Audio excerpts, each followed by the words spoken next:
Assalamualaikum warahmatullahi wabarakatuh. Perkenalkan, nama saya Dinda Situnita. Di sini saya akan menjelaskan sedikit materi mengenai capital struktur dan leverage. Struktur modal merujuk pada kombinasi utang dan ekuitas yang digunakan perusahaan untuk membiayai operasinya. Memahami struktur modal sangat penting bagi manajer dalam pengambilan keputusan investasi dan pengelolaan risiko. Struktur modal adalah proporsi antara utang jangka panjang dan ekuitas dalam total modal perusahaan. Kombinasi ini mempengaruhi biaya modal, risiko, dan potensi keuntungan perusahaan. Komponen struktur modal terbagi menjadi dua, yaitu ekuitas dan utang.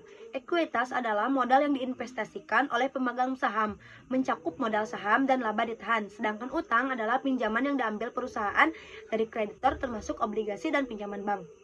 Setiap komponen memiliki biaya dan risiko yang berbeda. Ekuitas umumnya lebih mahal daripada utang, tetapi tidak memiliki kewajiban pembayaran bunga. Apa itu leverage? Leverage adalah penggunaan utang untuk meningkatkan potensi pengembalian investasi.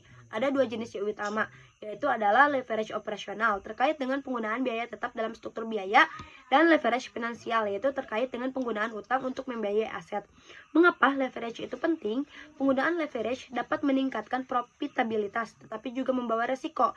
Leverage yang tepat dapat meningkatkan pengembalian ekuitas, tetapi jika tidak dikelola dengan baik dapat mengakibatkan kerugian yang besar. Keuntungan dan kerugian leverage yaitu keuntungannya peningkatan ROI serta akses lebih mudah ke modal, dan kerugiannya yaitu risiko kebangkrutan dan fluktuasi arus kas. Memahami kedua sisi ini penting untuk menentukan apakah suatu perusahaan harus menggunakan leverage dalam strategi pembiayaannya.